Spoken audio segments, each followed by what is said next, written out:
And they got after one of his players, a young kid who does everything right. And he makes a point. He's like, he's done everything right. And you're going to bring this up and bring this garbage. This is garbage.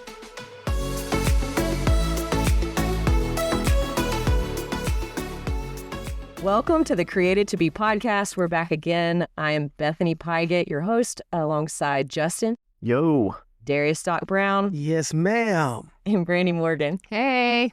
We're so excited to be back. Of course, it's been a great time over the past few weeks. We're going to have a better time today because the topic is just getting more spicy. Even better time. Even better time. It's going to be pretty spicy today, I think. That's what I like to say anyways. But we had a great week last week in FCA. We split up into girls and guys groups and just got to talk about relationships. And as I've learned post-huddle, I think that it's just kick the bee's nest. Yes, that's it. Sure. We kick the bee's nest. I don't think, which is so good. Like, it's been really cool to have several follow-up conversations already. It needed to be kicked. Yeah. So we are in the thick of it, but it's good. And the conversations just being had, I mean, in the cafeteria, in passing, whatever, it's made it easy to just generate a conversation and just listen and ask questions. I'm learning a lot, which is good, I think. But what are we learning? What are we learning? But I know that I was encouraged, Justin, we didn't do this in our session, but in y'all did like a list of what the guys are looking for. Yeah. Yeah, we just started off and I just said, hey, so what are you looking for in a spouse here? And so he had a wide variety of answers of things. But we got down to some pretty core things on this list, and I just kind of turned to them. I said, okay, that's an awesome list. Is this you? Yeah, that's good. And it was quiet for a bit because, it's one of those things, we have these standards and these expectations of what we are looking for.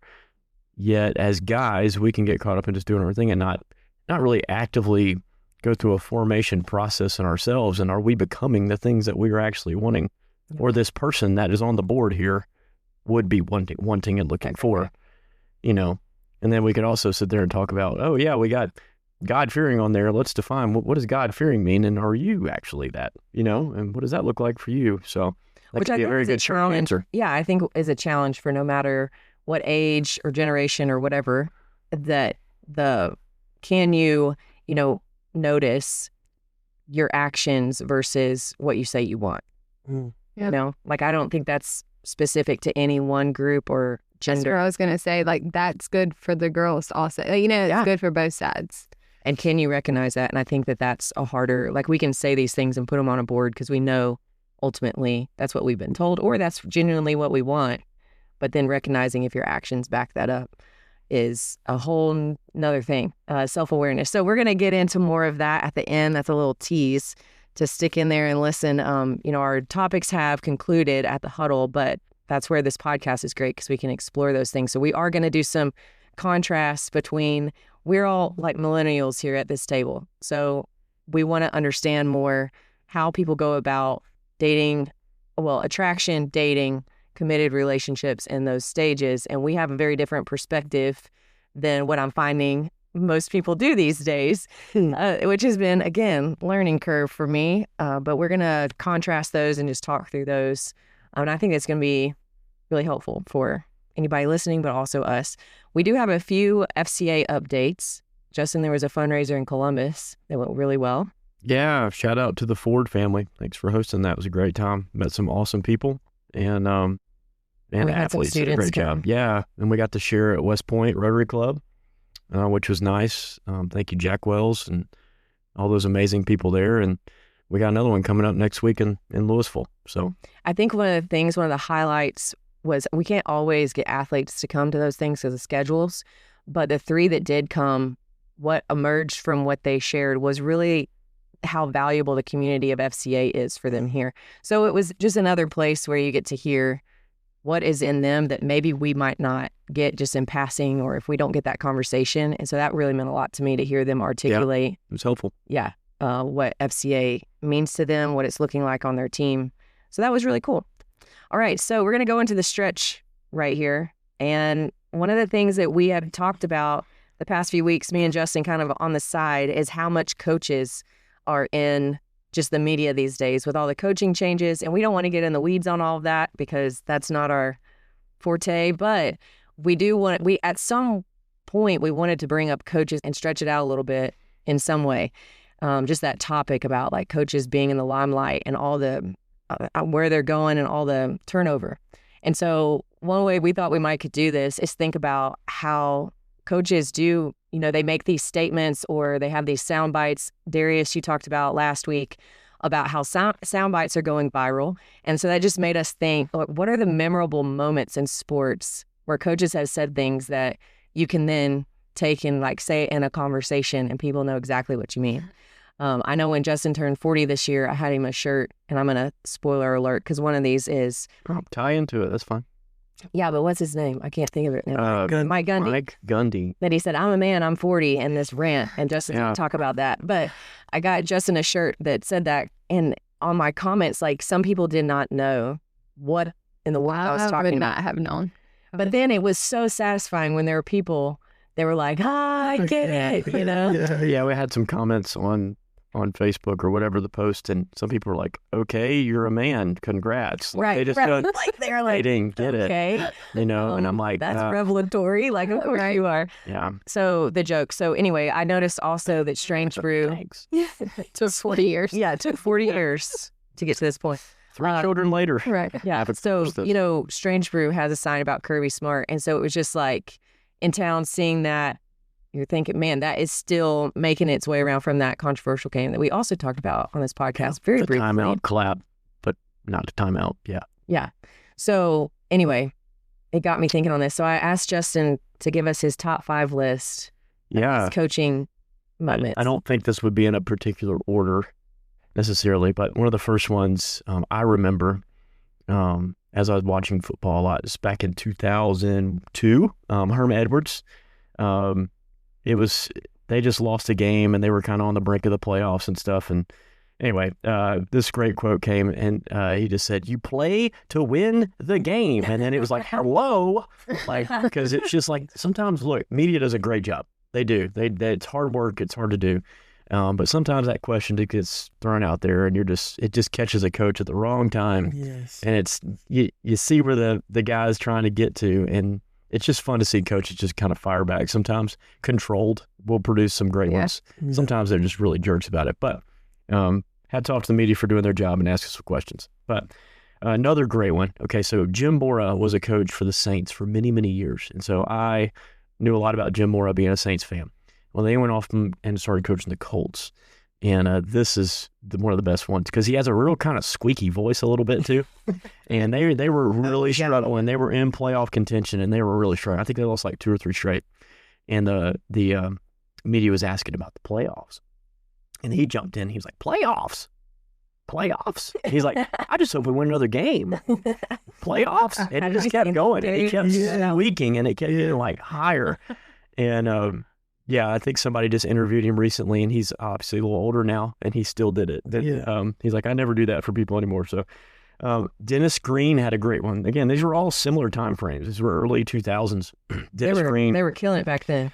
Yeah, Dennis Green was actually coaching the Cardinals. He was also a Vikings head coach for a while. Love Dennis Green. He's a good old school coach, man. Yes. And anyway, after they lost to the Bears, he just went on a rant. He was like, they are who we thought they were. Exactly, and we let him off the hook, and he just got after it. He's like, it just said the same thing over and over again. Yeah, and I think, too. Yes, yeah. Every one of them he's naming, I know just like I remember them like yesterday. Have you recognized how people use them? Like, do people still say these things, and like what they're talking about? Yes, like because a lot of us grew up with Sports Center. Yes, in the early days when Sports Center. ESPN, we're not knocking it. It's just not the same. It's not the same. You had Stuart Scott and these guys there, Scott Van Pelt and all. Yeah, like what made it different? You grew to love the anchors, and they would bring you in with their sayings. Like when people hit a home run, somebody would have some fun saying or something. Or like, he put the biscuit in the basket, or he's cooler than the other side of the pillow. Like everybody has their phrases. And you just grew to love them. And together, they were a great team. And you felt like you was a part of it.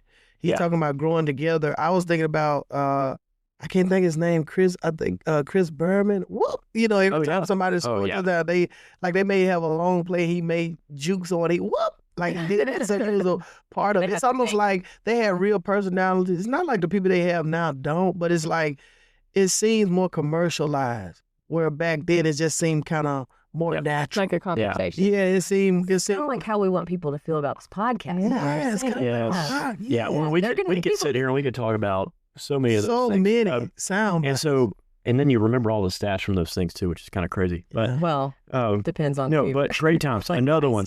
Yeah. Another one. This was just a year after that. And this is, I remember this from college as well. Mike Gundy going nuts.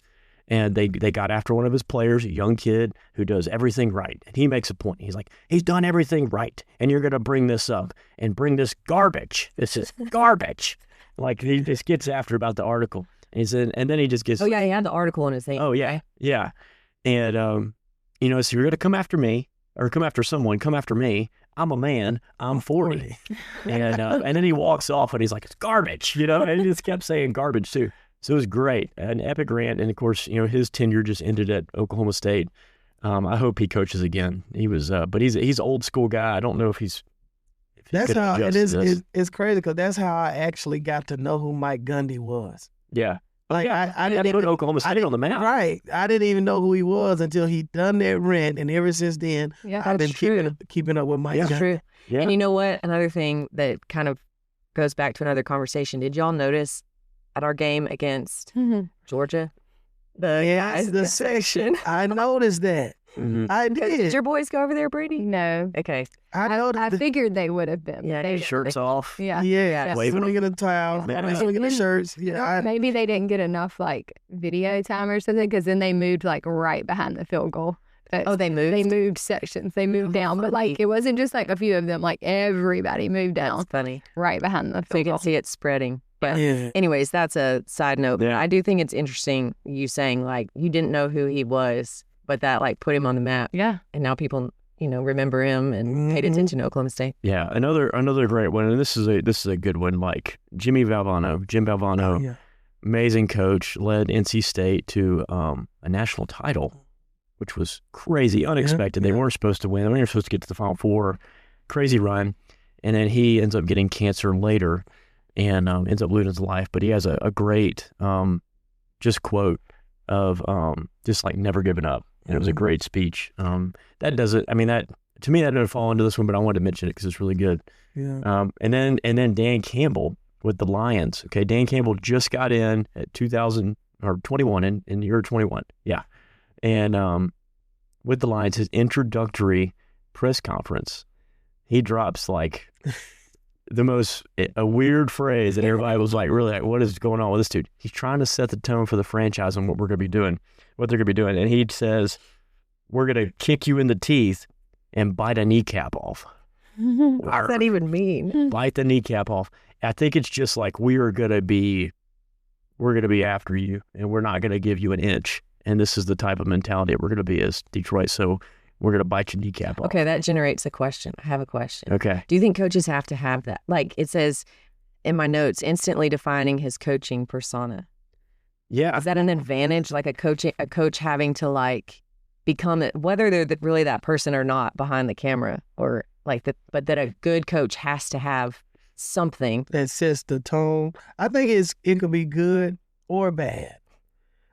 For instance, we have a very fresh example of this. Yes. Brian Kelly. Exactly. I was just about to say. Dude's trying to speak Cajun, do different accents and stuff, and he's from up north. Dude, it's just not who you are. Yeah. And he did that. He tried some things, and they were like, and it set him off at the beginning. Everybody was once he done it, a lot of people was this is not going to work. He was pandering. Yeah, because it's you're trying to set a precedent that is not reflective of who you really are. Mm-hmm. So it could go. Now, Dan Campbell doing what Justin brought out, saying what he said, it worked in his favor because Detroit has become such a nasty football. When you play them, it's gonna be a long game. Right. I was looking at a statistic from last year, and every team after they played Detroit, they lost the next week. Mm-hmm. And it was because they were so beat down from playing against Detroit, even if they won the game. Yeah. So I'm saying him starting off like that and setting that precedent that's what his football team reflects. That's what I was going to say. It's in the press conference, but don't you think he probably had that same conversation with his team? Oh, man. Like, we're going to be gritty. We're going to fight. We're not giving up. Yeah, that's who he is. Yeah. And that's who he is. Back to like the LSU one, like he's trying to be somebody he's not. Yes. In that Oh, instance. exactly. Like, Dan Campbell is that nuts. yeah. And so he goes for fourth down all the time. Yep. Some people really got after his coaching style and his Yes. game management, and they still question it at times. But the thing what I love about this whole thing too, you would think, okay, he has this press conference, he's going to shift Detroit. Detroit was awful. Oh. Well, their first year, they were like 1-15. Yeah. Okay, they stuck with Dan Campbell. Dan's major emotional and like was just fully invested in all. Then he started turning that ship. People started buying in, and now I mean they're a juggernaut. They're a force. People believe, and like he's a coach I love to watch because he's so emotional. He's so in it. He's like he's still playing. He probably could still go out there and do a play or two because he's still he's still jacked. But it's also cool, like previous people that have played with Dan Campbell, previous teammates, like they're like, dude, he was the best teammate. He was great. He was intense. Like he was the ultimate player. And so, anyway, you root for those guys for sure. Many of these coaches that are on this list that you want to root for them. And you could tell this with him. It wasn't just coach speak. No. Like he, like Justin said, he has turned Detroit. Like Detroit was like, I just think back playing the games, like they was the laughing stock of the video games because they just wasn't good. But now, yeah, they a juggernaut. And they wasted the best running back in the world. In the world, Barry Sanders. So like, I mean, and you're just like, golly. And they win on Thanksgiving occasionally. Occasionally, yeah. Okay, well, I'm thinking about just in general, like a coach could be outspoken like this, but really, I feel like the most effective coaches are just, they set a standard, they are who they say they are. Yes. And if it comes out and expressed like this, that's great, but even not. And so I'm thinking of a coach right now, and y'all, I'm completely ignorant of football, NFL, whatever, but the Miami coach came to mind because when you look at him, I'm sorry, like I'm just like, I don't think, NFL football coach. No, he's but he has a very he's great. specific way, right? Isn't he pretty like stats driven and like, Yeah. like scientific, more driven? Yeah. But it's like, it would be different if he is trying to be out here like these, like Dan Campbell, but he's running his program like this. Like, I think the point is just the ones that are successful know who they are. You have to know yourself. Yeah, like what works for them, and they're not trying to be all these different things, right? Like, what do you think, Brandy, with being a coach? Well, no, I think that's spot on. And having like the people around them buy into that, like coaches, staff, players, everybody, because the buy-in is where it's at. Yeah, what's Brett like? What does he tell his team? Is he an intense coach? Is he like... Yeah, he's definitely intense. No, sometimes I had to tell him to turn his coach voice off. He's very, very intense. Yeah. And the good ones, I think, do a great job at who they hire and who they bring on. Because you don't want everybody being exactly like you either. Right. And so it takes a lot of, humility. And, I don't know, you got to do your homework to get the right people. Yeah. I mean, I just think of, certain coach staffs I've seen, the best ones are like, okay, you have a great relational leader, a great driver, and then you have the bad cop, maybe in one spot too, that you have, and then you have some other ones. So, well, and I feel like not only that, but like they all cover different areas, but also like your players respond to different things also. So, and you kind of figure that out. And it works well that way. Yeah. And it's been good, even watching, like, even just for the baseball side and how this coaching staff is, like, how they operate together is pretty special. I can't wait to see how it pans out in the spring and in the days ahead. But, like, it's really neat to see how guys are getting pushed and how comes they don't like being pushed. Yeah. And they're like, well, this is maybe a little different. We might have talked about this, but I don't know if it was on the podcast or off, but me and Justin have talked about just observing coaches and how we'll be over there in the stands at practice or whatever, and we're like, they are getting great coaching right now. Like the amount of the relational side, emotional maturity side, directing, coaching up, and then sometimes seeing those, hey, we just went over this, so get your act together. There's like a mixed bag of all of that just when we were in sports, it was just that last option. Right. It was get your act together. It wasn't all these other things. And so I love the different coaching styles. I honor those, whether it's my preference or not. But I remember or what I would do, I love, just think about when we played. All right, you think about the coach that you're like, oh, this is great. And then the ones that you're like, oh, I couldn't stand it. But on the other side of it, you're really glad you did whatever the drill was, whatever the activity was. And that, I mean, I remember doing the attitude adjustment day in high school after we lost to a team that we shouldn't have lost to. And we were supposed to win state that year. That was the goal. And they locked the gates on us the next day. And we were like out there 3 to 4 hours. Probably couldn't do that. But running, and we were all throwing up together. It was like a great bonding experience. It was great. awful. I know. We sounds hated awful. it. I mean, it sounds great. But then we won 16 straight, ended up winning state that year. So like we look at it and we're like, yeah, I could have gone a different way. Sure. But it got the message across. Yeah. Sometimes the running does more than talking, Yes. having a conversation. Yeah. But it's been cool to see just like the productive things like Yeah. they're doing. Like, yeah, there's some physical challenges they're doing. But it's making them think, it's making them talk, it's producing leaders, it's producing listeners as well. So it's like, I love it. I've loved watching new coaches come in and install things and be who they are. And, yeah, it's pretty special. So I just know I don't want this to come across like from the FCA side.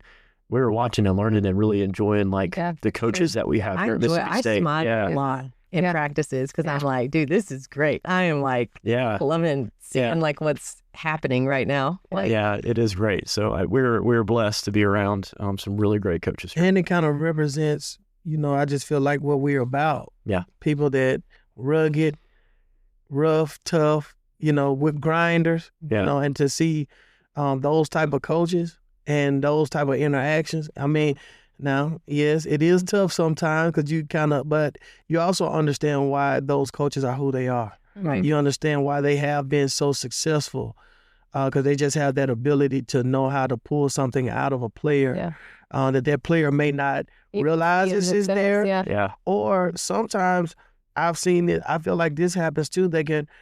It's just when you're on a very high school level, sometimes you're so much better than your counterparts. You're not used to being pushed. You're not used to being confronted.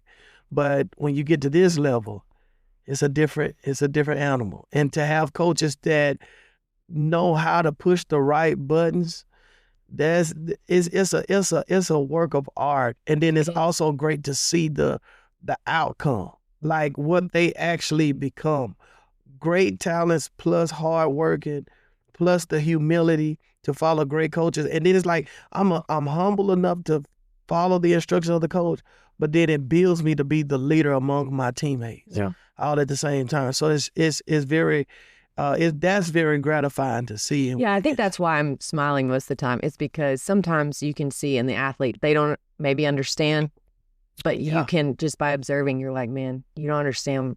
I know that this is hard to absorb maybe right now, but I see where this coach is going with you. And it's getting gold right now. This Yeah. is gold. It looks like coal. Yeah, I feel like And it's gold. I'm telling you, it's going to get you where you really want to be. Well, and there's so many different layers, I feel like, because the coach might see potential that you don't, but also the coach knows your goals. Right. Like the conversations have been had. So like if you kind of lose sight of that, like they're still pushing you forward. And like, so to me as an athlete, I'd be like, oh, they really believe in me. Like if they're calling this out of me, they really believe that I can do it. right.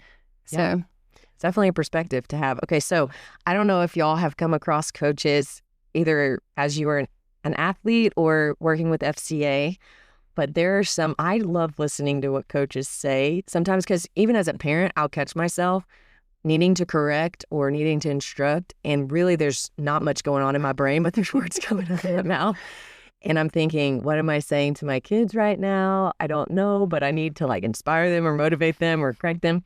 So sometimes you just say some really funny stuff not on purpose. And there was this coach at Mississippi College that players, I think one set of players that he had, they like made a book about all of his sayings. So I don't know, I'm giving y'all time to think, but there's, so if you have something a coach said that's memorable to you that you can, bring back up. But the one that he said that, You're talking about Coach Duke. yes, don't say the saying because it's going to steal my thunder. Man, PA. We love you, PA. Yeah, he said some of the most funny things, but one of the times he said the players he was a basketball coach, girls basketball. So they were just not in sync, didn't look whatever. So he said, y'all are running like a bunch of quails out here. And we're like, quails? understand this, but if you're listening to this, you need to Google this right now. It is hilarious because when you look that up, it's the perfect analogy. And that's what I'm talking about. These coaches say stuff in the moment that is so funny and so appropriate, but it sounds ridiculous in the moment. Well, if you don't understand it, you're like, what does that even look like? And he said it multiple times before I ever was like, what is he talking about? Like, I need to see this. And it is hilarious. When we looked it up, we were like, well, he was 100% accurate. That's exactly what it looked like out there. So do you have any coach sayings, responses? I don't have specifics. I'm sure I could come up with some, but T-Brat is full of them. Like, he says sayings about everything. All the time. Yes, all the time. Like, I need to start writing them down. He could write a book, hands down. Yeah, maybe we should have him on. There is there is a video by a coach named Bob Green. Mm-hmm. Oh my. Yeah, Google that too. Oh, I could pull it up. We could listen to it right now. It's absolutely glorious. Okay, let's see if I can get it up. I would love that if people commented. That would be really fun. If you tell us some of the ridiculous things. I think I know exactly who he's talking about. You know who I'm talking about. Oh, you don't have TikTok. That's not going to work. Oh, Darius. on that bandwagon. Hey, this dude is hilarious. But what's amazing to me is the ability these coaches have to say something so ridiculous, but it's so accurate. When you actually look at it. Look it up. Yeah, like, that's exactly what's happening on the field right now. But I would never put it like that. This might be like a silly question, but if somebody wanted to comment, like if I think about a saying and I want to put it in, how do I comment? You can either email us in the show notes. There's an email, or there's like a tab, like a link in the show notes that says send us a text. Oh, okay. And it'll send it to our fan mailbox on the platform. Okay. But also, the great Mike Leach also had plenty of things that he said that were hilarious that we go back and we listen to. Yeah. Especially around the holidays. He had some really good ones that he would say. Man, this is about candy corn, about coffee. I'm trying to think of some of the ones I've seen from Mike Leach. He was hilarious. Oh, when he went through like all the, I think it was the Pac-12 when he coached over there, that he went through like the mascot. That's a great video. I think he did it for the SEC too. One time he was like, "Hey, if I'm going through a fight, I wouldn't want to." You know, he's so nonchalant. Yeah. Like, he just. Does he know he's being funny right now? all right. That's what makes it great. Yes, for sure. Okay. All right, I got to leave back to this. Here we go. It was like the kid that plays second French horn in the school band. We got to play better. Hey, that's a double-edged sword, It's kind of like watching your mother-in-law go off a cliff in a Cadillac. It's got mixed feelings. Like that black lab on the first day of pheasant hunting season. He was pulling at the chain. We're kind of like a woodpecker in a petrified forest. Just keep busy and look for opportunities. Sure. Can you imagine that? I wanted that. Pam Green vetoed that idea. I got a short memory, just like when I was in the third grade. 2 of the best years of my life. His attitude's positive. He thinks he could take on hell with a squirt gun. Everybody expects you to win. My wife couldn't go to church with me on Sunday, and everybody said, "Where is she?" I said, "She doesn't go out with losers." I got 6. Oh, that was bad. I got a 6 ACT in 1967. And then it paused. I love the one. He says, "I wanted to raise my kids on a depth chart," and Pam Green vetoed that.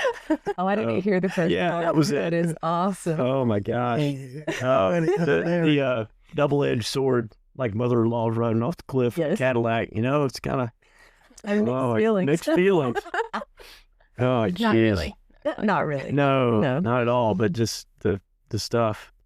Yeah, I don't know. That's a special brain. That's a special way to think about and see life. I grew up going to the Petrified Forest, so that one was kind of funny to me. Yeah. Oh my gosh, that is hilarious. Looking for opportunity. Just like busy and look for opportunity. It's like a lab on the first day of pheasant hunting. He's just pulling at the chain. Yeah. He's funny, man. I had to give it to him. When I first watched it, I was like, and I guess is what makes it better. You can see it's natural. You can tell he's not trying to really be funny. It's just a part of who he is. Yeah. This is, totally off topic, but I find people that are not trying to be funny. Same. Yes. I don't know what it is about it, but they're just being their normal, and it's bad if they catch me laughing, because I don't know. It's just funny to me how I don't know. Those are the best. It's life with Darius.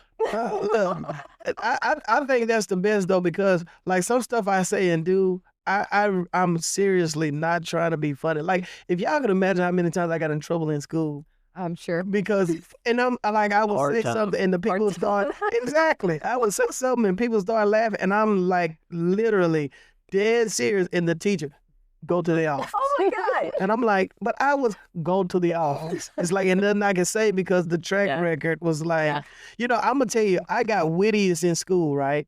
I was in the 10th grade. Oh, like most wittiest? Most wittiest in the whole school. So Oh, wow. but I didn't know what it meant. So I'm going around, I'm going around telling them, I'm the most wittiest. You ain't smart like me. Like, and it took somebody who's like, that doesn't mean smart. Smart. And I'm It like, is smart in a way. I'm glad you didn't say it was the whitest. What? I was just glad in the 10th grade. I went to a big school, so I was just glad I got something.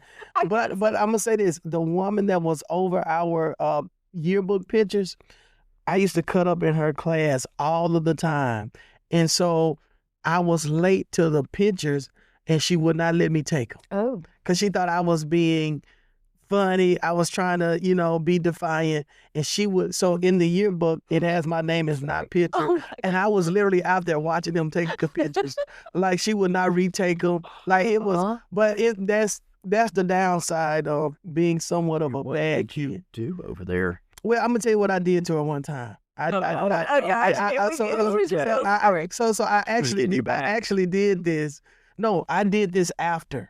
No, I did this after because she really in retaliation. In retaliation, because it really hurt me. She hurt your feelings. She really did, because I was not You trying to earned be. that. Yeah, and You earned that. and He's like the teacher you know, over here. so first you get voted among your class, Right. and then you get the whole school. So you got to think, I'm wearing this as a 10th grader as a badge of honor, like. Yeah. And so what I did to her after that though was, she had me to take some kind of way, I don't remember what it was. No, I was supposed to sit in for break.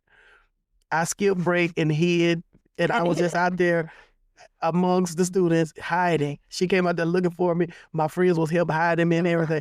And so when I came to her class, she sends me to ISS. Oh. I had never been to ISS, and so I'm mad. So I'm calling my dad to come get me. My dad would not. He telling me he gonna come, but I knew he wasn't coming. So I'm sitting in ISS. Well, I had a makeup test for a math class, and the teacher was like, she was not gonna allow me to. I had to take the test. Well, the only time that she was free was the day I'm in ISS. So she calls the guy with the walkie-talkie and tells him he has to come take this test. I goes to take the test. The same day she puts me in ISS. Her room is counterclockwise to the class I'm getting ready to go into. I go to her window, knock on the door, and wait. And she looks out and said, sticks my tongue. Oh my God. I stick my tongue out and then go in the class. And she comes out, she is on fire. Sure. But what made it even gratifying for me was her and the math teacher got into it right there in the hall. And you're just watching. And I'm just watching and enjoying. She was Eating like, your popcorn. she was like, he's supposed to be in ISS. She said, he has to take this test and he's going to take this test. And he's going to take it in here. Now, if you got a problem with that, you take, like, they were literally like, and I'm going to tell you, that probably was the most, I was wrong. I was completely wrong. But I was gratified. Because it was like, I'm getting you back. You did me wrong. I'm still mad about not taking my picture. That picture. But I mean, that's how I was though. Like sometimes I do stuff and say stuff and people be just I'm like, I was not even trying to be funny. Yeah, That's what makes it funny. It's just your personality. It's just a part of who you are. Okay, this is an example. My sister, my oldest sister, she has this thing. She's a forensic accountant. She's very logical, very practical about a lot of things. So I've witnessed her doing this, and it helped to like see her do this with me, with other people, and then have a conversation. And once she told me what she was doing, now I see it all the time. And so it makes me laugh. So this is what she does. So somebody will ask a question and she will tell them the information they've asked for. I'll tell you an example. We went into a chicken salad chick. She says, which one does not have, I'll just say nuts. I don't know. And the girl just started telling her all these different options. And then my sister says, which ones don't have nuts? She just says the same thing. She never changes based on what they're saying back. Give you another try. Yeah, she just says, but without saying that. Yeah. And so now that I know that she does, because when she told me, well, I just repeat the same information because they haven't given me the answer that I've asked. And so they'll change on their end, but she won't. Yeah. And then eventually she'll get to what she wants. And so now I see her do it. And I just crack up. And she's being serious. And so I'm over here like dying laughing because I'm like, this woman does not know. And that's what makes it really funny. The other person has no idea. And now Bethany does that to me at home. And she'll ask me a question and I'll give her an answer. She's like, that's not what I asked. And I'm like, oh, well, you're right. Yeah, the other day I'm like, where's Eli? And then I got like several sentences about other things. And I said, that's not what I asked. I just needed practice. I need to know where he's literally right now for whatever I needed to know. But that's one thing that she does that just absolutely makes me laugh, especially if I get to observe it because I know what she's doing. And she's not laughing, but it makes me laugh. So today, that's a stretch time. We just wanted to be able to talk about coaches because that's been just such a huge topic in sports with them moving around. And so we just took it from a different angle because we don't want to get in the weeds on where they're going and should they be, whatever. They get to figure all that out, but we can have fun with these things. And it is fun. I think being a player and looking back, if you are an athlete right now, I know that there's things that are just tough sometimes about those environments, but I think you will look back and appreciate like the things your coach said and just the environment. I know that with women's basketball, Coach Purcell is so energetic and he's constantly out there showing them what kind of energy he wants. And so anyway, I think it's a good example of a coach who he has a set way of doing things and he displays that and he's consistent in that. And it's really fun for me to watch. And so those are things that I don't know if players fully see or engage with at this point, but hopefully you will at some point in your life. You'll realize, oh, that was actually pretty fun that he was doing that. So in our topic today, we want to contrast relationships, how they have changed in the way that people go about through different phases of relationships. And Darius, you made a good point about how not all relationships, some of the things we're going to talk about is not necessarily just with a significant other with the purpose of leading towards marriage, but it could be friendships, it could be in relationship with coaches, but in general, just like relationships that are committed relationships, what that looks like. But my contrast list is specifically for dating, things like that. So we'll kind of weave in and out of those things. But the difference is in millennials, because we're all millennials here at the table, right? Or Darius, what is your cutoff? Are you kind of like... No, I'm a millennial. Okay, no, I'm a millennial. I'm like a tweener. I'm 84, but like I'm technically millennial. Yeah. Kind of. What's funny is that when these lists first started coming out, like just things about, this is maybe weird, but when people started talking about millennials, honestly, the thing I'm most associated with that was avocado toast in a coffee shop working. Like that's what I felt like was the biggest change, was like remote style working. And I don't know why avocado toast got associated with millennials, but anyways, those are like, so avocado toast. I was gonna say I didn't know about that till later. I didn't know about that till today. I was today. I guess today. No, but that's the point, is that people would talk about millennials and say those are the two like images or whatever definitions in my mind of like what they're doing, and I'm like, I don't do that. Right. But when I look at this list, though, as far as contrasts of how you go about relationships, oh, very much so. Like, I'm like, oh, yeah, I'm a millennial, and that's the way it should be, kind of thing. So we're going to try not to be too biased, but I was going to share some of these things and just get y'all's feedback. So without looking at my list here, y'all looking, I'm looking. In attraction, what is something as a millennial, what is like the first step, if you can remember back to whenever you first were attracted to the person that you're married to now? What were some of those initial things that you did to show interest, to know that they were interested, any of those things? Oh, man. Oh, I think for me, Conversation. I was going to say for me. In what way, though? In like what form? Friendship. But like in what? Like talking. On the phone, text, in person? Well, person. Yeah, person. Or on the phone. Well, I was kind of started awkwardly because it was more so we were familiar with each other, but not actually knowing each other. But then once we came in contact with each other in person, then you exchange numbers. So you kind of talking, texting, but I can say a lot of early on, it was the initial thing for us was to try to be around each other in person. Yeah. But even in that though, that's why I say we was just kind of as friends. So I feel like the conversation the personality, the comfortableness of being around. It wasn't no pressure, so it's like just a good hang. Just a good hang. Just a good, you know. Well, how did Santana know that you liked her? I don't know if she. Well, I feel like she just noticed the way I shifted. Like some things I would say I wasn't doing, I wasn't looking for. I just started kind of shifting those things. Like, because when we first like got together, we were just friends, and I would tell her I'm not looking for a girlfriend, but that was more so me going off of what I had experienced. But she was something different, so I feel like I'm saying that, but I'm wanting to be around her more, making plans and intentionally involving each other with the plans. Like I remember she had a graduation dinner, a birthday dinner. And this is why we just friends. She invited me. And when I got there, I'm the only guy there. Okay. So you start kind of noticing something a little different. And then I knew who she previously dated, and I was not that. So for her to be intentionally involving me, I'm kind of noticing. That's a big deal. Yeah, that's the one guy there. Hey. Yeah, that was a big no comp. Like I ain't got to fight with anybody. Or so no perceived comp. Yeah, exactly. It was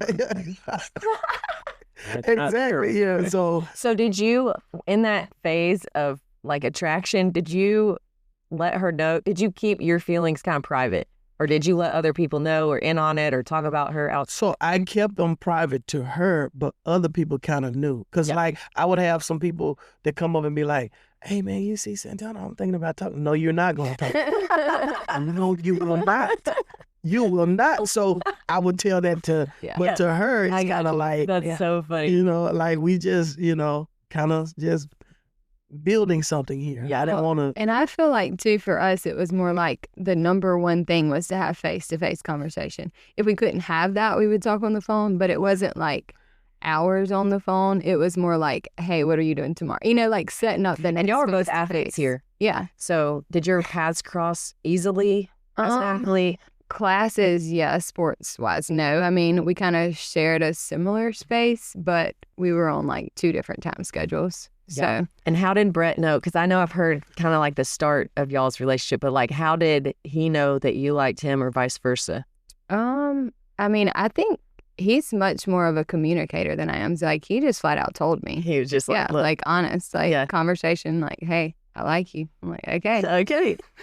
Was that early or was that after y'all? That was like a month.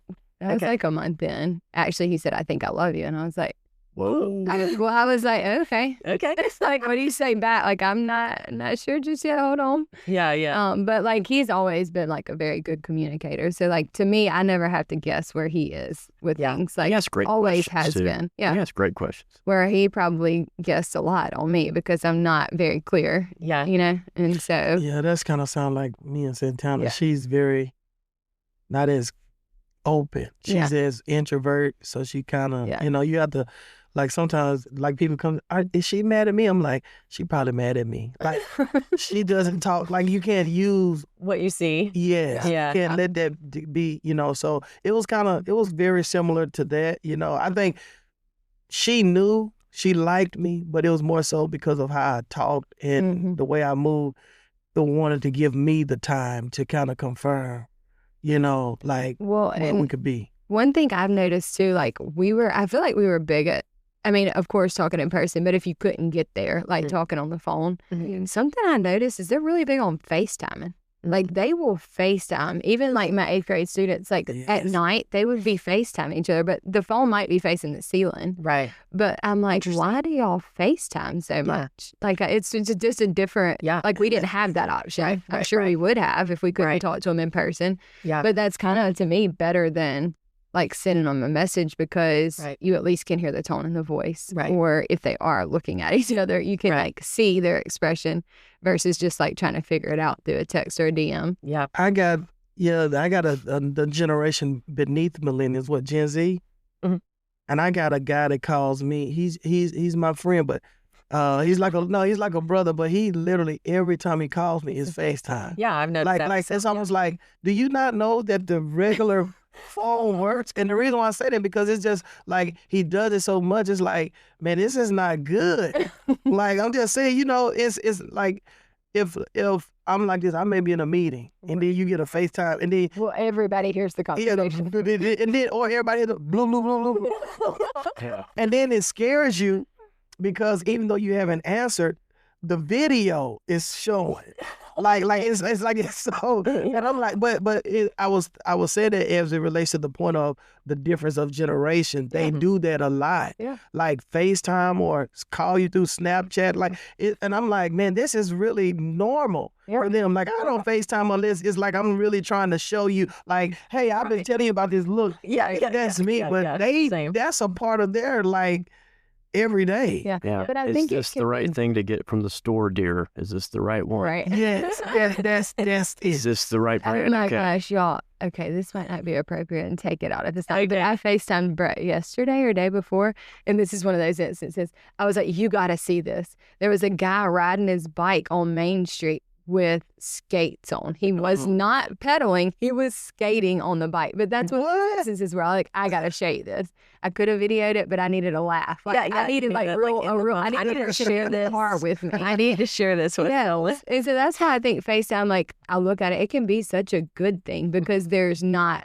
less room for like misinterpretation in that. Right. But Yeah, I think it just depends on stage of life. Like, if you're at a job that's 8 hours, like, you can't answer a FaceTime. Right. But if you have something you want to share with me, voice memos. Yeah. I love a voice memo. I just started using those. Oh, I which love they're good also, but you have to make sure you're in a space where you can listen to them because like the FaceTime thing, it's out loud. But I do like them because you hear tone and you like, I just feel like you can feel the conversation. And it's also better. like, I don't have to rush. Like, I can find a time to intentionally listen and then thoughtfully respond. Yes. Versus even if someone calls me and I have to take it real quick, I might have to rush you off the phone. Right. Because, but I can like listen and then respond. Anyway.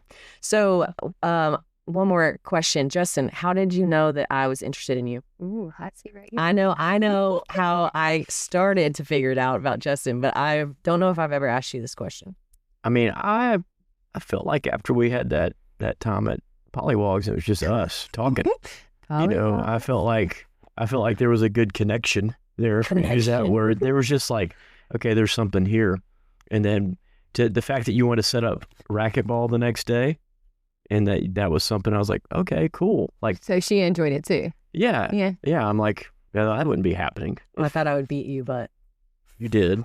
It didn't work. And so, from there I was like, okay, there's something here. So yeah. Yeah, I noticed that Justin, there's this one time he came to play racquetball with me, and I couldn't really tell. He was really like, I was definitely like, he would say buddy or like things like this to me. Like, so when we'd see each other and and I'm not trying to throw him under the bus. I'm just saying this is what was like. I was thinking, no game, what no game. What a guy that likes. I'm in that zone of like, does he like me? Because I don't want to let myself like him too much if he's really not interested. So this is what helped me though. He came to play racquetball with me, and he came from baseball. So he had already practiced. Plus he had like a little hamstring injury, and then he still came and he played with me. And I remember that day, first of all, I was like, wait, are you even supposed to be here? Like, is this even okay? He was like, probably not. But I was thinking, what a guy that didn't like me, like do all this. Right. Like, I don't think, so that kind of helped me think a little bit different. Like, I don't think he would have done all of that if he wasn't interested in me. So that kind of, move things forward. But some of the things I found, and this would be great if people would comment so that we can know if we're like, well, this is Chat GPT, so you can just take it up with Chat. If they're wrong, we can correct it on here. But just so much, I don't even know if I want to get into all the things, but I mean, initial interest, flirting, privacy, presence, all these things are in a digital space more so than like we've talked a lot about, either over the phone or in person, all these different things about attraction. So things are very, I would say, seem a little bit fluid. Like there's sarcasm, there's reactions, there's things like liking my picture on Instagram, checking my story every day, the snap me, like all the things that you have, all these little things of, they say on here like vibes are first impressions, So I'm thinking my first impression of Justin was that conversation and hearing how his work ethic, how he got to Mississippi State, the type of person he is. That was my first impression. I didn't have something to go look at and then predetermine what I think this person is giving off and if I like them or not. Like, it was through a conversation I learned that.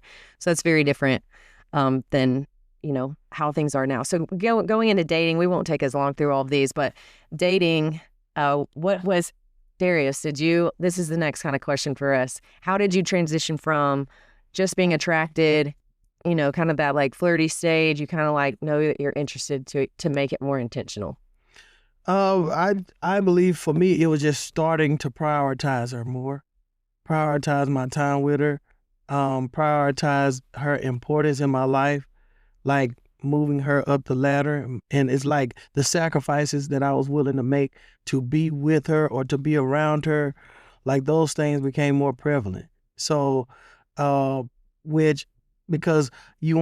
for me, I wanted her to know. You gotta think, we're college students, Mississippi State, you know, she's getting ready to graduate. I had another semester after she was going to leave, so I still was going to be here, but I wanted my intentions to be clearly communicated through everything, conversation, the way I acted, some of the things that I was doing. Because I didn't want to leave the door open for somebody else to come in, you know.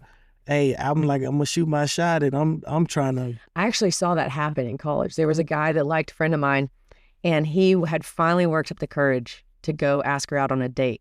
And wherever they were, I want to say it was at some church service, but anyways, afterwards he was gonna go do this. That was and he saw another guy come up and ask her out that night, and those two ended up together. Like so you're talking about like not leaving the door open. That's why I wanted to make it clear about being here at college, because.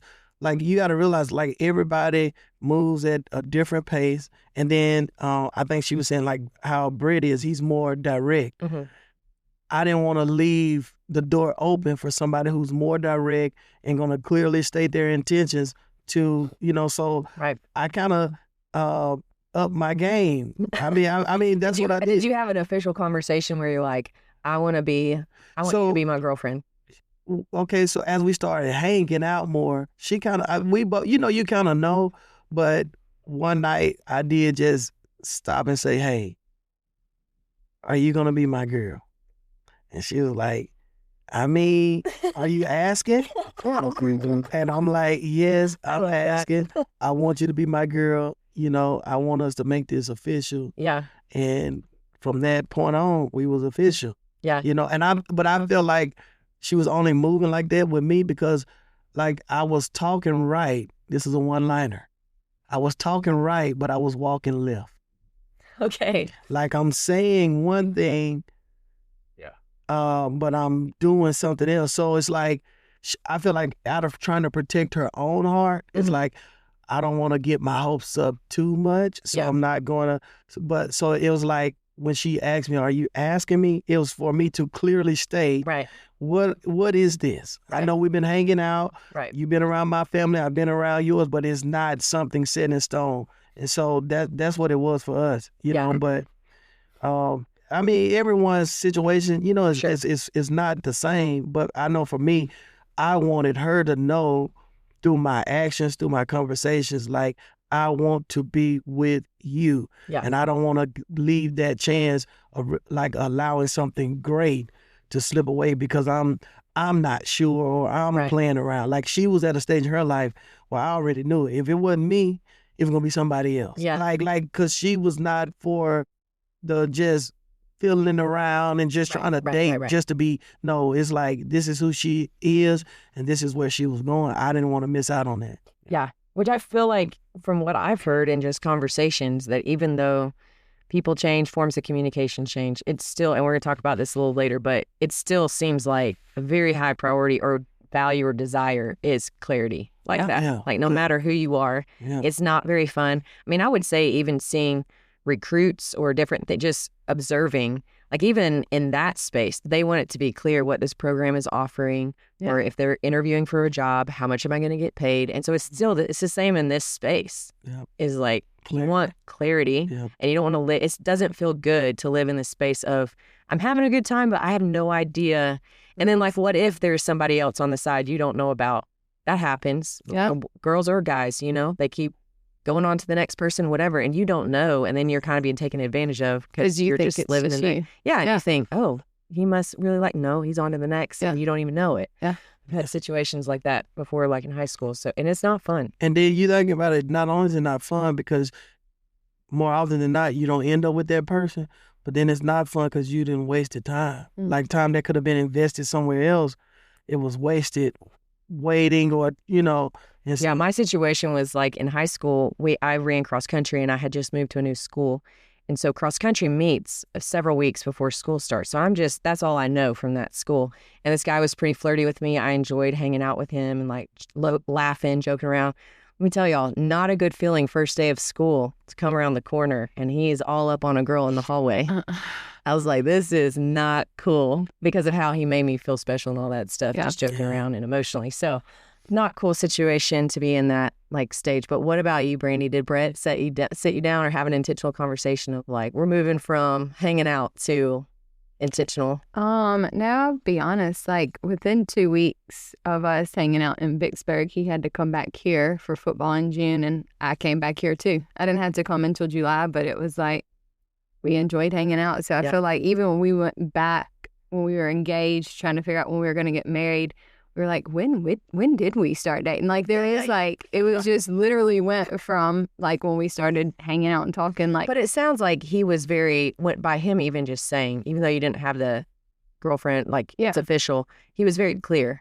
Yes. This is why I like hanging out. I don't think we ever had like, we're dating, but it was like, I mean, we were both back home. So we went to his house and hung out. We watched the news with his parents at night, you know, and then so like from then on, it was kind of like, we're inclusive, like we're together. Yeah. So we never had a conversation, but we both knew. Yeah.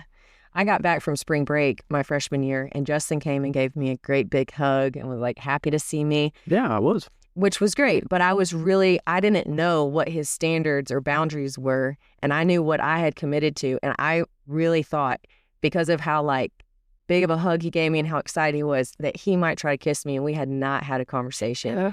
And in my head, all I could think about is, am I about to have to slap this guy? Right. Like, I don't know what is normal to him that we slap. I was like, he doesn't know. Me, you know? I don't know that he knows what my commitment is, my boundaries are, and so it scared me. How anyway, so I was like, he better talk to me soon. I don't want him to take anything or assume anything.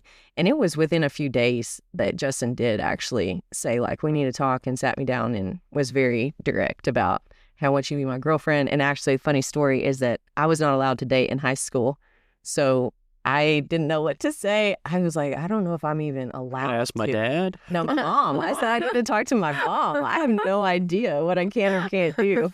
Anyway, so that was a fun little conversation. But do you remember anything? Did you ask her? Yeah. I did talk to her. Well, thankfully, just from previous learning experiences, I mean, I was ready to talk, not only ask that, but then talk boundaries like immediately. Yeah. So just like, hey, this is what I want to do. I want us to wait for kissing as at that point. And so in my mind, I had a certain time frame of what that could look like.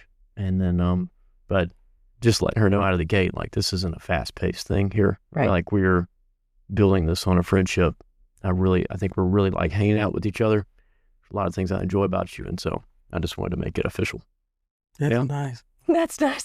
I mean, it's good to hear, like, that's nice. What y'all, I guess everybody's different stories and how we come about, and we and I think this is a testament to the listeners. 3 different stories, but we all ended up in the same place. Yeah. Like happily married. It's not like we all can't. And I'm saying that to encourage somebody because your situation is not like someone else's. Right. Doesn't mean that you're not going to get to the place that you desire to be in and that God would have you to be. She was talking about how their communication was, how me and my wife's communication was, and then even you and Justin, like some of the things. Like, and I guess it's neat because it's like, I didn't do it that way, but that's neat that at that stage of life, like, most people think college is open season. Like, this is, like, I'm just saying, I mean, that's really, a lot of people. True. So, and then that's some people's reality. True. So for y'all to have at that age, strong boundaries, Yeah. and then respectable boundaries to each other, first to yourself, then to each other, and then to see what y'all are doing now, to see your kids. Like that's just an amazing thing for me to be able to see and witness. Yeah. Well, and knowing that she hadn't dated anybody before either really kind of made it like I need A to responsibility. a big responsibility to really make sure I'm protecting her in this and being careful with this, So Yeah. Wow. Did you have something you wanted to add to that?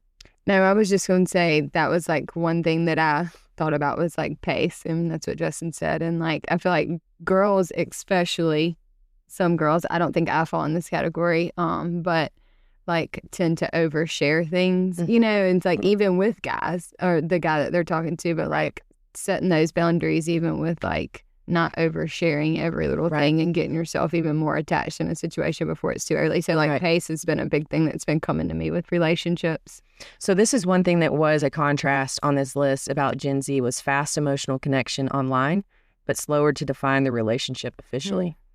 Yeah. That's what you were Makes saying. sense. I mean, but it makes sense. that So makes a lot of sense. Say that again. fast emotional connection online, but slower to define the relationship officially. So I was thinking about how fast, if you are liking people's stuff, like it's so removed from you that you can have this pseudo, I mean, I don't want to say that nobody can have a genuine connection, but it is kind of like this pseudo connect. Like you do feel things emotionally off of that. And you can get there real fast if you're exchanging a variety of things. And then plus two, if you're sharing like deep things. Yeah. But if you remove all of that, and if you, I think just face-to-face communication, going to events, things, that's slower in general. Like it's just a slower pace because it takes more time to coordinate a time to hang out and see each other. But you have direct access all the time. How quickly you can be talking back and forth, sharing back and forth, Yeah. Wow. That's interesting. To me, that brings more people to the playing field. And what I mean by that is there's some guys that are really good with girls. They know how to work, like can maneuver that world. I was not one of those. But, all right. So Serious, yes, we know. Okay, Darius was. Okay, so now with the way it's changed, so like I just wasn't going to be out and all that stuff, which not that it was bad, I wasn't that wasn't comfortable for me. But if I had this and there was a way for me to communicate and get emotional connection quicker but being behind this veil a little bit, like that's not good.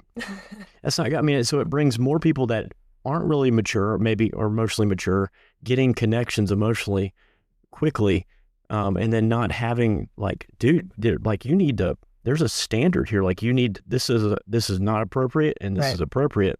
Like it could get real off to be like, there needs to be something official here. You can't bring somebody into this. So if I multiplied like that situation I mentioned with that guy in high school by however many people are online that are in my circle just that I could talk to, I mean, that's potentially, we'll just say 10. There could be 10 relationships like that that are doing that to me versus just this one. That's a whole baseball batting line up there. And just keep rotating through the order. Yeah. And it's things like that, you're talking about pace, that type of, at that speed, this is what I've noticed. It's an illusion of confidence that people have that way that they don't have publicly. Yeah. Right. But what happens is, because the initial introduction is that, I can kind of set at least what I want you to believe I am. Mm-hmm. So then once you meet me, I act what I said. But if you would have met me initially, it's kind of like this, like shooting your shot.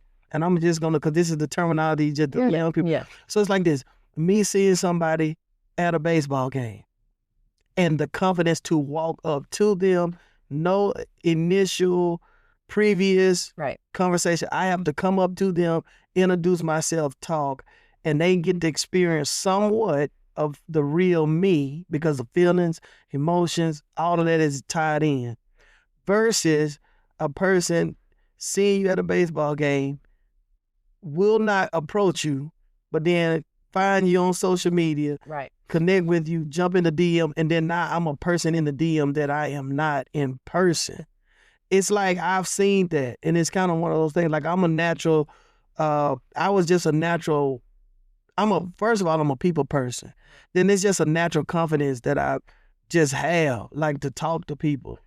But then I would see people that move like that, and then somebody said, "Well, this is how they've been talking." You like, who's such and such? Yeah. Because it's like it gives you an ability to be a person that you're really not, Right. which could lead, especially if you have a lot of people who are, and I don't want to say this in a degrading way, but if they're shallow, you're gonna be misled and easily influenced by a lot of imposters. And I'm serious. I don't think the DM is the worst. Sure, I don't either. But I do believe with that, the person receiving and giving have to be intentional and also very careful about, I'm not going to allow this to be the lifeline of what we have. Right. It's like this can be the initial step, Sure. but this can't be what we have. Because, man, it's nothing. Like he was talking about the playing field being open. I just remember when I was in that season, man, there's nothing to be communicating with up to 50 people. Just Right. You know what I'm saying? So fast. Yes, because it's like, and then too, you start getting, he was talking about people that can hook to you. Yeah. Some people have nothing to do, so that's all they doing. Right. You know, and you kind of start feeling obligated to respond to so many. Right. So I don't think it's very bad, but I feel like we always talk too much of anything besides Jesus. It's not good. Yeah. I just hear that from girls. It's like they want some kind of confirmation that this is the right choice or the right person. And I'm saying, if they're keeping you in that world, get them out. Like, ask to, you know, and see if you see the same person or if you get a different vibe when you're face to face. But okay, so this is probably a pretty old school term, but people would say courting would be the next step. Mm-hmm. We're just going to say commitment, because I don't know if that's a term that, you know, people are from. I wasn't familiar with that. But anyways, basically, you know, once you get past like dating, you kind of figure out, okay, this is the person for me. You move on to, okay, this is going to end, like, we're going towards marriage. And so that would lead to other conversations. And I guess we got to a certain point where, obviously you planned a proposal and all that stuff. Mm-hmm. But we knew, I don't know if there was anything that flipped the switch. Obviously time frame, like we knew that we weren't going to be getting married my sophomore year or something like that. But yeah, I'm trying to think about that. Yeah, I don't know what kind of switched from. I know one time I faked you out really, really good because you were like, or if you thought about like marriage and because we were approaching, I guess for us it was a timeline. I don't know if that's everybody's situation, because if you're not in college and making a life decision on where you're going to work, where you're going to move, all that, if you're later, then you might have it might be faster sometimes. It was. I thought this was funny at the time. Maybe it wasn't so good, but I was like, man, Bethany, I hadn't even thought about that, and I already got a ring, so it was really kind of funny. Oh, and that sent me. Yeah, I was not happy with that response. Best thing. Yeah, so, but he did kind of. It was out of a surprise and something that was coming in the near future. But he did. I would say this is a very traditional thing that might not happen anymore. Justin did talk to my dad. I did. And ask. That was very challenging, guys. I recommend that you do that. You got to face it. Your dad's not social, so it was kind of. But I don't know if guys do that anymore. I don't know if that's a thing. Well, I'm gonna say so. I think two things that could be twofold. I feel like number one, the guy, I believe, and I would expect, if a guy wants to marry a young lady, the respectable, moral thing is to have the blessing of her parents. Yeah. Like that's, but then because we in a different day. So I believe if the guy initially doesn't, like if that's not his initial thing to do, I do believe that the young lady should at least open that door and say, I want the blessings of my parents just like I would want the blessing of your parents. If this is what you want to do, I would want you to have a conversation. So even if I think the guy should do it, but if he doesn't, at least the young lady should at least open that door. It's some kind of consideration of the family. Yes, because you got to think, the families are getting ready to come together as one. Right. And you don't want, at least I wouldn't. Right. I wouldn't want that. Now with the courtship, now I want to make this plain because we talked about communication. So Santana's idea for when we started dating was much different from mine. Okay. Which I believe that's why constant communication and getting understanding. Like, even though I was dating to marry, I wasn't dating to get married. Like what I mean is, like, marriage was not on my radar. Like, it wasn't something I'm trying to do in a year's time. Yeah. You get what I'm saying? Yeah. Which with her, she was dating and she wanted to be married. She didn't put me in a time crunch. But I want to say this: being in a committed relationship and being around committed people. Mm-hmm. Like, we were around people that were married. So some of that insight and information that I started getting started coming from some of those sources. Like it would be a married guy that see me in Santana and would pull me to the side. Like, one of my mentors was like, "What are you doing?" Like, he asked me that because, so good though. We both graduated. We're both working. It's like, "What are you doing?" And I was like, "What do you mean? We're dating?" He was like, "Do you see yourself marrying her? Like, is she the one?" I'm like, "I mean, yeah." He's like, "What you waiting on?" Then I was like, "Well, and really what I realized was I was okay with commitment in the dating, but not commitment to the marriage. Like, that was a different, and he asked me this question. I'm gonna tell y'all what I did. He was like, "What are you waiting on?" I'm like, "I mean, I'm trying to get my money together. I'm trying to get, I'm saying all the right stuff, but I'm knowing it's really excuses dressed up." And so he was like, "Well, let me ask you this. Could you see her with somebody else?" He said, "Because the reason I'm asking you this, because she's a wife. She's not a dating girl that you just date. She's a wife." So I was like, he was like, "So could you see her being with somebody else?" I paused about 10 seconds. Man, no. Like, I just started getting upset because I'm like, man, me to see her was, oh, no. Do I know guess what I did? I left right then and went and bought an engagement ring. And the place was closed. I went to go get an engagement ring. The place was closed.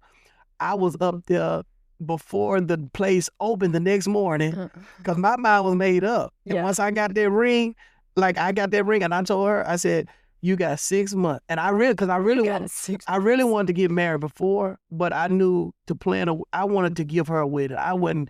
And so I was like, "You got 6 months to plan something," because my mind is like, no, it's like when being around somebody committed, it sparked, it didn't push me, but it removed scales from my eyes and helped me understand, like, this is a wife. So I say that in courtship, I'm pretty sure she probably was frustrated in our courtship because it's like, okay, what are we doing? What is he? But being around other committed people, they help me. I am. That question that he brought up is that she is a wife or not a what? Just a girlfriend. Just a girlfriend. Yeah. Okay, and so I think that's, maybe we could sit on that a little bit. I think if you're serious about this and you're looking for the right person, waiting on the right person or whatever, you need to look out for someone that is a wife material like that. If somebody is in this, like, it's like this circle of just dating, this dating world and hanging out and having connections with people, whatever, and whatever that is involved, it's not going to be easy, and it's not going to be, I think it's extremely hard and not right to try to pull somebody out of that. Like, they need to be already out in some ways. You have to be out and pursuing that, and you'll see the people that are out of that circle. If you are trying to go into that circle of all that wildness, it's going to be really hard to pull somebody out and then that work out. Yeah. And you're just going to open yourself up to be hurt. Well, if anybody's practicing that, like, who's to say they won't do that to you? Like, I don't know. That's just kind of like logic. Yeah. I hope I explained that okay. I don't know. Yeah. I think that was a great question he asked you, and something that I don't know that I've ever thought about the distinction between the two. Yeah. Well, I will say it like this. The Bible says, "A man that findeth a wife findeth a good thing and obtain favor from God." She's already a wife before you make her one. And one analogy I always think about, we brought this out in the guys, when we was meeting with the guys. A lot of times guys want the reward of leadership without the responsibility of leadership. And to realize that, like when he said that to me, this is what I realized. She was a wife. And I tell any young lady out there, like, you have to know that you are a wife, even if that's not acknowledged by the counterpart. And I say that because, like, how God helped me is whatever, and I tell the young ladies that I'm around in this aspect, whoever you marry is just like getting in the car as a passenger seat rider. So it doesn't matter how you feel about them, whoever they are, that's where you're getting ready to go. So I say that to make them value themselves enough to say, I'm not just going to get in the car. And then also for the guy to realize, because that's what helped me with Santana being a wife, but I saw her as a daughter of God. It's like, I don't want to be responsible for taking somebody who's doing so great by themselves and put them in my vehicle and we crash. Like, I realized it was a responsibility for me to make sure that I'm doing right by her, and God has trusted me. So that was like when that was brought to my attention, and I do say this to, if you want to be committed, be around committed people. Yeah, for sure. Be open to people who are committed, who have that. It's not like they're going to control you, but they can at least give you insight, give you information to help you to make sure that you're navigating these seasons of your life as best as you can. Yeah, because like we said earlier, it's hard when you say, this is what I want. It's hard sometimes in your own self to be able to see if you are being consistent in your actions to what you say. So just having other people in your life that can say that. I mean, I was thinking, this is not a space that I live in very much, like the digital space, but I mean, I'm like, is there someone brave enough to say, here are my snaps. What do you think about what I'm communicating with these guys? Is this appropriate? Like, is there someone bold enough to do that, because that's what we talked about, like what's appropriate, who teaches us that. And obviously we can read God's word and there are things there that we can pick up on our own, but there's other people in our lives that have done other things. Like if you admire somebody and say you're in a sport and you admire what someone that has accomplished in their sport, it would make sense if you want to be in that same place that you maybe go spend time with them or ask them questions. Yeah. So I was thinking about, as far as what's appropriate, how did I learn what was appropriate and what was not? And we were at that donor gathering the other night and we took the kids with us, and our youngest is 3.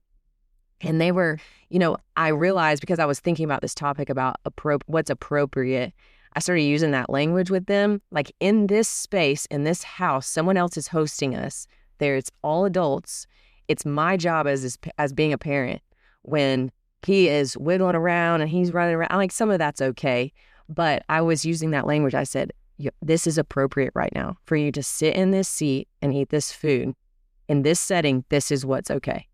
And that's just something that maybe we take for granted, that we don't even realize is happening, but that we need those people to be able to define those lines. And when we talked about boundaries on our side with the girls, and that's one thing that I think that I'm trying to learn a little bit more about, is that I know when we were coming up through college at BSU or a different place, like DTR, did you have a DTR? Was define the relationship talk. Yeah. And so that was language that was used. And so that was really heavy boundaries. But it seems like boundaries are a little bit more elusive in this space, that things can be deleted in 24 hours or, so are we talking a different language? Like, are boundaries even a thing that is valued, known? Like, I don't know. So that's something I'm trying to figure out, because I don't know in my brain how you can do a relationship without being clear on those things. But I'm not saying it can't be done. I just don't know what that looks like. But that's another thing I'm learning too, is that it's kind of not always defined, and it's kind of, so I wanted to have the conversation about who in your life, or how do you know what's appropriate? How did you know what was appropriate? Like, whether in relationships or other areas of your life, what are those sources? I know parents, my church, lessons I was learning, reading scripture.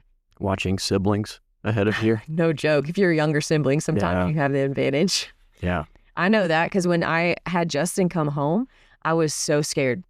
I was thinking about other instances with other guys that had come to our house that my sisters brought, and what happened. It didn't pass the juju test. Yeah. The mother-in-law test. Yeah, so I was pretty scared about that.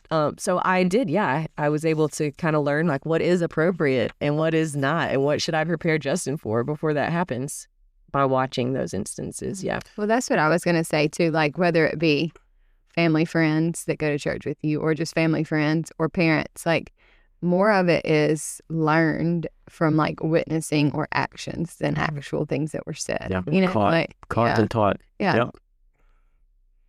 And then I was gonna say, realizing that you can learn from every situation. Because I was around a lot of relationships that didn't make it. Yeah. But I was still able to learn from them why. Mm-hmm. Yeah. You know, and so of course, my parents, my grandparents, people from church, and then, you know, just the relationship with God aspect, some of the things that he would show me. You think about it, it says, you know, husband, love your wife like Christ loved the church. So looking at the dynamics of Christ loving the church and what he does helps, you know, that was helpful. And then conversation and community. I think sometimes, you know, when I look back at my past failures, it was because I was trying to navigate life by myself. Yeah. And you know, sometimes it's good to have people that you can be accountable with, you can be vulnerable with, you know, that could help you. You know, and I'm saying trusted people. Now, I'm not saying just go out here and do this, Right. but I'm saying trusted people, the people that I trusted most, they would help me. Because sometimes, and we had this conversation before, but sometimes you can be in a different season where a young man and a young lady are just in different seasons. Right. And the comprehension can be off because you're not understanding one another, but it would take somebody to say, well, this is what she's saying. Yeah. It's like, oh. Trusted friends in your relationship is a big deal. Yeah, Yeah. oh, this is what she was, I didn't get, I would have never, or this is what he say. It's like those trusted spaces. So those were things that helped me, but I can say this, I was blessed to grow up in a two-parent household and see the sacrifices, you know, of my parents. See, and I'm not saying it looks the same in every household, but you're seeing gender roles that kind of speak to the foundation of why is my dad holding the door open for my mom, or why is he carrying the heavy stuff? You know, those small little things you start kind of training. Okay, this is what, you know, and then when those conversations start happening, everything just aligned, and I was able to, you know, I feel like I'm a good husband. You know, my wife, I would let her say, but she's still with me. I mean, that counts for anything. We're still hanging in there. Now, how many years have y'all been married? 7. We've been together 7 years, hanging in there like a loose tooth. And then, Brandon, y'all are 17. Yeah, 17 and a half. Okay, and then we're almost 17 in December. December what? December 13th. Okay. Yeah, coming up. So as we wrap up, there's a few things that we felt like, at least in our conversations, what could be building blocks or fundamentals that lead to a committed relationship, that the way I worded it was, no matter what generation you're in, these are things probably that you could find in all committed relationships, no matter what platform you decide to communicate, how you decide to communicate, but these things you can find with those people. So test us out. Go ask some people that are committed and be like, do you have these things? We can figure out if we're on track here. But the first thing that I recognize is clarity. Yes. Like, so if you are going to operate a lot in that digital space, you know, maybe there is, like, that's hard for me to imagine just because I didn't grow up in that. And so I do a variety of things, but you know, I don't just stick in that one space, but like, can you be clear? How can you be clear? And then once you establish something and you are on the same page, whether it's with a friend, significant other, whatever, then not fluctuating, not saying one thing one day, and then the next day you're challenging whatever it was that you just established the day before. That would be something. Respect. Like, does each person respect the other person's time, boundaries, what has been communicated? That seemed to be pretty common, I would think, would be a building block you would need for any relationship that's committed, is that you have a respect for one another and you're not constantly just challenging. It kind of goes back to that, like, not fluctuating, but, you know, if someone says they need something, then you're not going to just continue to bombard them with whatever. I mean, that happens a lot with communication, text messages. Somebody might be clear about, this is what I have time for or not, and then you just continue to overrun them, and, you know. Yeah. So respecting time, I'm just thinking about the significance of still spending time with your friends if you are now in a new relationship. Yeah, we talked about that a little bit. How important that is. Yeah. Yeah. What about adapting to understand each other? You talked about that, Darius. Adapting to understand each other. I think that really takes just being intentional, especially if it's someone that you know you're gonna want to be a part of your life for the foreseeable future. Learning how to adjust.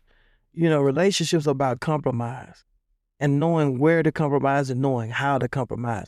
Not necessarily losing yourself, but also making space though for the inclusion of somebody else. Yeah, that's good. And it goes back to like he was talking about respecting each other. And then I know you talked about him. I know Justin made the statement like still somewhat hanging out with your friends, doing different things, like not being that person that puts a weight on an individual because now we have this, you can't no longer, because sometimes those other spaces help them to continue to have the flexibility and freedom, and don't feel pressure. So making the proper adjustments. Which I also think that early in the relationship, like that I see a lot of times too, is like all of a sudden like pressure and like everything else is cut off. Yes. You're not even to a point of commitment yet. Right. So that's would be a red flag. But right. Anyways. But it's like adjustments, and even if those adjustments are gradual over time, but is you have to realize if you're going to be in a relationship, there's no real relationship without sacrifice, without giving up some parts of yourself. It's like you can't do what you've always done and you've added another person. It's like with an addition that comes adjustment. So but I feel like anybody that wants a real relationship, I don't think adjustment will be too challenging. If you really want to be around, you're going to find the time to. I would say sometimes, I don't know if guys are like this, but I would say there is sometimes among girls adjusting in a way that's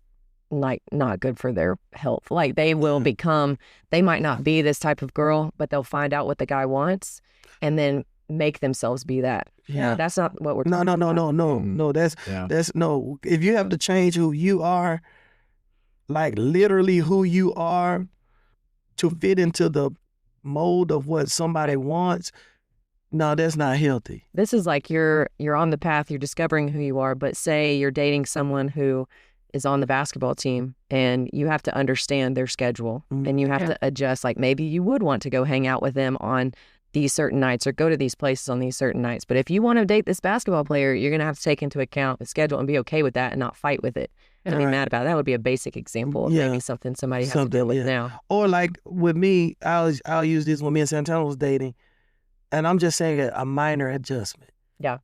She loved going to the movies. I hated it. Like but because I did like her and I liked to be around her, I was willing to make a small. Yeah, I'll go to the movie. I'll go somewhere I don't really want to go. It's like compromise, in a good sense. In a good sense, like a healthy compromise. Like and it's crazy because like now, I'm the one that picks out all the movies. Let's go watch this. Yeah. It's like but that's why, like you said, it's a healthy compromise, not fully. Like killing who you've been as a person for like not dead. No. And this is really good to know because if you're the one constantly doing that and the other person won't, that's also a good sign and probably not going to be a healthy relationship. Okay, so goals align. That's also something that you see pretty consistent in people that are committed. They've talked about or at least understood like physical goals, spiritual goals, careers, interests, and also just the reminder that you should enjoy this person. Yes. It shouldn't be painful and confusing all the time. If that's the majority of the relationship, that is not normal. That was probably in our hour and a half discussion, our time that we got to talk. That was the biggest thing for me and you. I feel like our goals aligned a lot. Yeah, and also, can you enjoy the other person without getting anything from them? Like you're not demanding anything or there's no conditions. It's just like, do I just simply enjoy this person because of who they are? Mm-hmm. Can you do that? And do you feel that way from the other person, that they just enjoy you? If you never gave them anything, do they just enjoy you as a person? And go ahead. I was just gonna say, I think that was like one of the biggest things with Brett and I. Was like we had fun, we were comfortable with each other. Like it was just no pressure. Right. It was just fun to be around each other. Yeah. And I was gonna say, like when you talking about that, I think that that's something that we sometimes often miss for the other things. Yeah. Like what I mean is like you talked about career goals, and like sometimes we'll focus on those aspects, and you may have a person that you have a career alignment with, but you don't like them. Right. Like, it's like, I really don't, ain't nothing, and I'm saying that's nothing like being around a couple who talk so much about what they have done, but they can't stand around each other Right. for 5 minutes. Like, you can tell it's like, it's hard for them to, because they really don't like each other. I think more so like the idea, and that was one thing that was big for me. I liked Santana. Like, I could be around her with no type of agenda, and we have fun, laugh, joke, no pressure, you know, and that's something that was very big. And I want to say, like you was talking about the pressure, like in dating, it should not be hard. And I say that because we are in a generation and a time where people say, if it's worth having, it's worth fighting for. Mm. And sometimes they're worth fighting for is literally fighting for hard. Like, no, you will have challenges. Sure. But you should not have more. Your good days should outweigh your bad days. Yeah, like that. literally. Yeah. Y'all have anything else on that? So yeah, I was just a clarity, be able to adapt, respect, goals align. Relationship should not be majority painful and confusing most of the time. However those things look, like if I were to interview my grandma, my mom, think about my story, and then interview, you know, somebody else in Gen Z, all of those things are going to be exchanged in different ways. Like, I don't know what that looked like. The form of the communication might have changed, but those are probably at least what we discussed. There's probably more. But that's what would be the challenge, is like, what does clarity, respect, goal setting, all these other things look like in this generation, and taking the time to actually think about it. Like, what are you wanting? Like, if you're DMing guys all the time, or you're, What do you want? what do you actually want to come of this? You know, because if some of those actions they're not lining up with some of these things, they're not clear, they're disrespectful, those seeds can't produce a committed relationship. Mm-hmm. You know, that's just, I can't say, oh, I'll just keep doing this and it'll become this one day. Like, it has no capacity to become that. So, you know, why are you laughing at me? Well, I guess when you said that, what do you want? I think that that's going to be the challenge of this generation 100%. and generations to come, to ask them, like, to be able to slow down and think. Slow down, think, and really analyze. First, what do I want? And then how is what I'm currently doing factoring into what I say I want? Because if I'm doing this and knowing the end result of what I'm doing is not going to get me, then we have to have a different conversation. Because sometimes it's like we say what we want, and then and that's why I do believe that every generation needs each other. Yeah. Because every generation preceding, like, have taught us things. It was things we like, man, they out of. Right. But it was things that we was like, when you look back, it's like, no, you really should do. Like, I'll give you something small. Growing up, my grandfather was very big on us eating at the table together. And that was a reason that he wanted us to do. But then over time, you start saying, well, I get my food, I'm going to eat it in the room. Right. But this is what I'm saying. And it's not that is so wrong today, right. But you see that certain things, the families are not as talkative to each other. They are not as spending time. Like, sometimes you don't know what's going on with a person that literally lives in the house with you. So I'm saying that, like, I feel like one of the challenges of today is going to be to sit down, pace, slow yourself down, stop, think, ask yourself, what do I really want? Do you even really know? Right. Not an idea, but something that's concrete. This is what I want. And then what am I doing as it relates to what I say I want? Right. And that's where I feel like some people, once they start doing that, that in itself is going to start producing a level of change. And I'm going to even say a level of cutting away, because it's like, this is not going. Which I think that's what, and I could take for granted that I had some ideas of that, but I didn't have to be so, probably because there's so much that we inherited that were just traditions still. And there's so much of that has changed as information has spread. And you can look at what people do everywhere. Yeah. Like, we just didn't have access to all of that to inform our decisions. Right. It was really passed down through family or church or whatever. You didn't have so many options to look at. And so I think the need for that is like, there's so much that if I were to sit down at that time, it would have benefited me. But I would have been like, I don't know, it's just the right thing. This is what I was taught. But that is so elusive now. The need for it's so great. This is going to be random. Probably. How many months were y'all engaged? 11. Like how? 11. What about y'all? About 6, 7. Oh my God. How long? I really wasn't even like saying 6, 7. Oh. Thanks for bringing that up on the podcast. Hold on. I say,